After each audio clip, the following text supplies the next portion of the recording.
Been a productive day here on the homestead.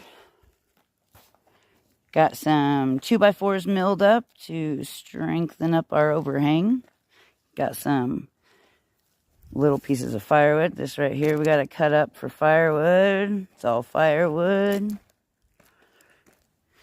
We still got to stock up for winter, of course.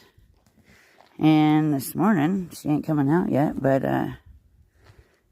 when we got up, shortly after we got up, we had to wrangle up some bunnies. Had 9 of them out.